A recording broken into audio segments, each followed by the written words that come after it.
Hello, this is Jim Lange. This is video 6 in a series of videos on the best estate plan for traditional married couples, and particularly in light of the looming death of the stretch IRA legislation. And what we have done in the prior videos is we reviewed what are some of the choices for what I would call the Leave It to Beaver family.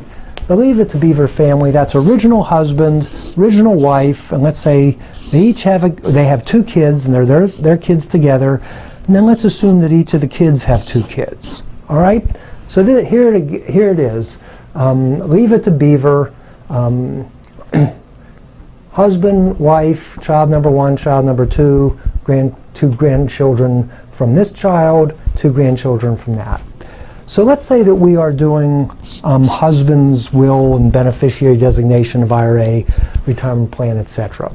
And what we talked about in the prior videos was some of the advantages of naming the surviving spouse.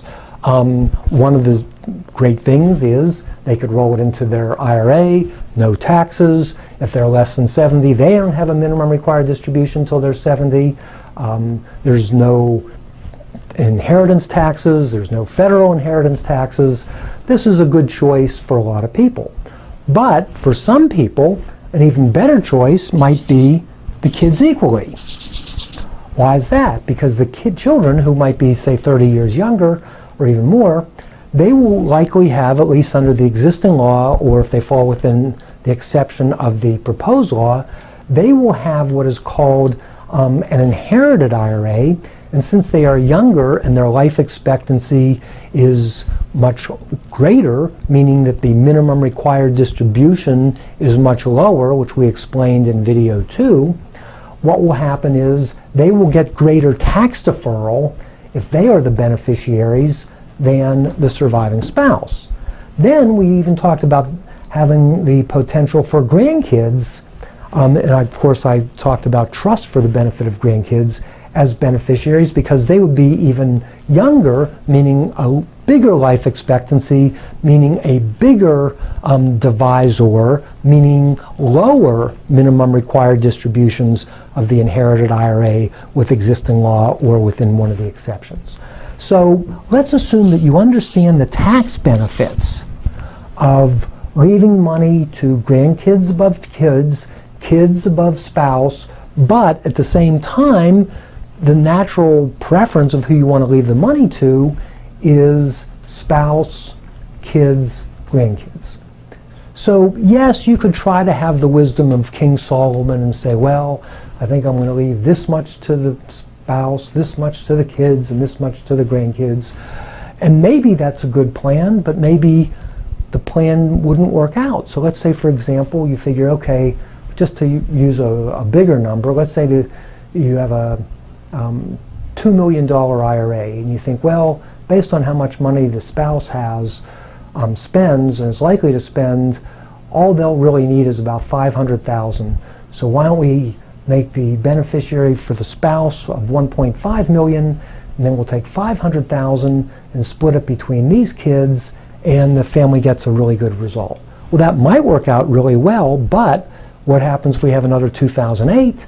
The 1.5 million goes down to $1 million, and then either on an amount or a percentage basis, we have underprovided for the surviving spouse, that's the worst thing that we want to do, because that's number 1, provide for surviving spouse.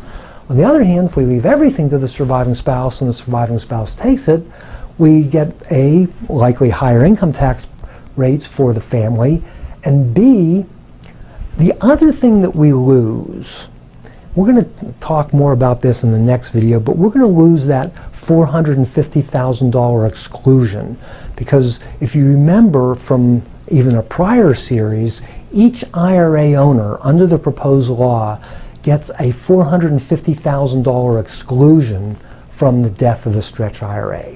So if you leave it to the spouse, and then the spouse dies, there's only one exclusion, where if the husband leaves, let's say, $450,000 to the kids, and everything else to the spouse, then when the spouse dies, the spouse gets their own exclusion, so the kids end up with 2 exclusions All right, again, we're going to talk more about that at the next video, but here's what I'm getting at.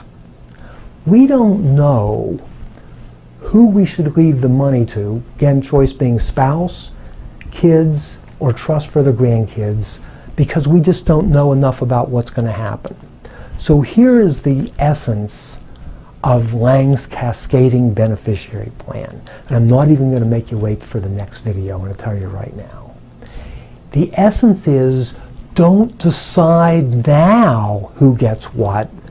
Draft the documents in such a way that the surviving spouse gets to do whatever they want with their share, and the kids get to do whatever they want with their share. So here's how it would look.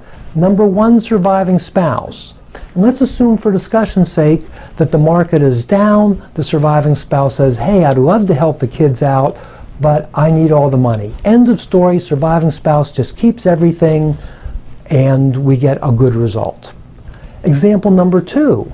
And by the way, we have had in our office within the last, I want to say month, we've had 3 deaths where the person who died happened to be the husband who had a multi-million-dollar IRA, and we literally did multi-million-dollar disclaimers. So the spouse was the first beneficiary, but we specifically put in language saying if the spouse wants to, they can, the legal word is to disclaim as much or as little of the inherited IRA as they want.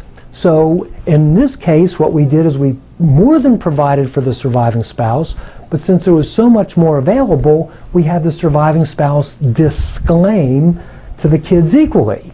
Now the kids have a much lower minimum required distribution than the surviving spouse, so we're literally saving, the families, by the way, will be at least $1 million better off, and over time probably much more. So we're starting with the spouse, we're giving the spouse the right to disclaim as much or as little as they want to the kids equally, and now let's take it to the next step.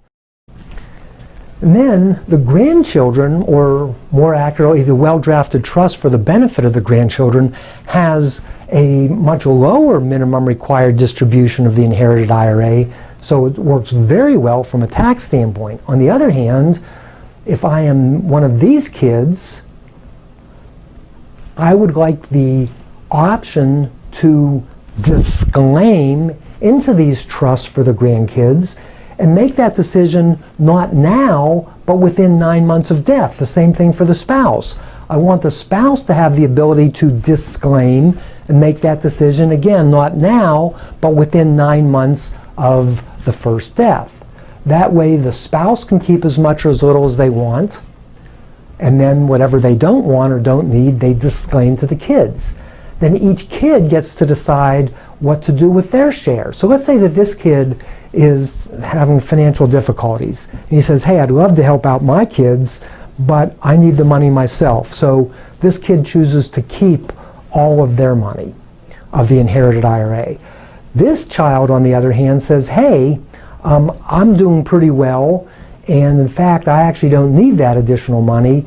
And the way the attorney, in this case me being the attorney, explained it to me is I have the right to disclaim money into trust for the benefit of my kids. By the way, he doesn't want to disclaim to his nieces and nephews, he wants to disclaim to his kids. So you give him that right and he can disclaim as much as little as he wants. In addition, we can make him the trustee of the trust for the grandkids. Now in the traditional documents, the only way that the kids get any money is if the spouse is dead. The only way the grandkids get any money is if the spouse is dead and the kid is dead. In the Lange's Cascading Beneficiary, we're going to have the spouse take a look, again within 9 months after the first death. Then the spouse is going to decide how much they want. Anything they don't want or don't need, they disclaim to the kids, and then each kid gets to decide what to do with their share. And if they further disclaim it and it goes into a trust for the benefit of grandchildren, the child can be the trustee of that trust, because normally, again, the only way the grandchildren get any money is if this one's dead. We're anticipating the very likely possibility that this one is alive, and it makes a lot of tax sense and maybe economic sense to disclaim to the grandkids. So this is what we've been doing since the mid-90s, and it has worked out exceedingly well. I just mentioned a couple of those examples where we had multi-million-dollar disclaimers where the husband died under the existing law. We had spouse disclaim millions to a combination of kids and grandkids, and the family is literally going to be millions, if not $5, maybe even $10 million better off in the long term. So this flexibility is really the essence of Lange's Cascading Beneficiary Plan. And what we prefer is to have this kind of flexibility on all the assets, meaning the IRAs, the Roth IRAs, the after-tax dollars, unless we're trying to keep it out of the estate, the life insurance, and you give the spouse, presumably with the help of the attorney and most likely one of the adult children, the ability to do a lot of terrific, what we call post-mortem planning, that can just make an enormous difference in the family. So what we're going to talk about next video is the impact of the death of the stretch IRA and the $450,000 exclusion. Thank you.